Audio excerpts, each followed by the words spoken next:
we're not honest about this history and this legacy of domestic terrorism. And I intentionally use that language of terrorism because we have a bad habit in our nation of only using the word terrorism when we talk about violence inflicted upon us from outside of our borders, usually by brown bodies. You have this mad dash to re-articulate white supremacy throughout the land, and it manifests itself in three primary ways: sharecropping, evolution of the terroristic practice of lynching, and the emergence of the KKK. And then you have the conglomeration of laws that were applied during slavery known as slave codes that are reinterpreted as black codes, laws that essentially criminalized black life. You had vagrancy laws that said if an African American couldn't prove that they were employed, they could be incarcerated. And in this system, we see that it becomes this way to resuscitate a deflated Southern economy. We know that in Alabama alone, there are at least 200,000 black men who are leased as convicts. And in 1898, convict leasing constituted 73% of the state of Alabama's annual economy.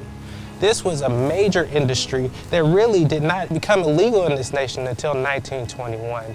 And even after it was considered illegal, it still persisted for another 20 years until 1941. Most people would be surprised to realize that the first racially targeted legislation around drugs was actually applied against the Chinese. We targeted them for their use of opium, a recreational drug that was not illegal in this nation, until we saw the Chinese as a problematic group who were coming over here in mass and they were stealing white men's jobs. We hired cartoonists who depicted the Chinese in subhuman ways, accused them of eating rats, depicted them as these savage, bestial, perpetual foreigners who we had to fear and keep our children and women safe from.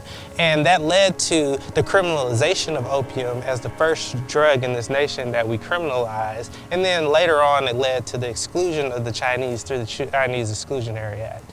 But we also saw the same kind of propaganda a few decades later when we saw the Japanese internment camps be institutionalized. And at the time the Japanese internment camps legislation was passed, there were 127,000 people of Japanese ancestry in our nation, and 120,000 of them were rounded up and forced into these camps.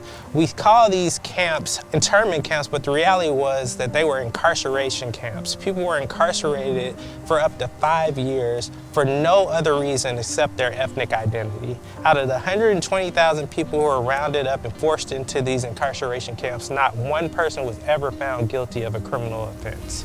The average person behind bars works a full day's worth of work and they get paid 93 cents to $2 a day for their labor. And they're putting out wildfires in California, making furniture that exists in our college dormitories, and even serving in call centers. Some men and women are working for a company for 10, 15, 20 years, becoming experts in their craft, and then they're released from incarceration and they go right back to that same company and apply for that same job, and they're denied access to the job because of their criminal record.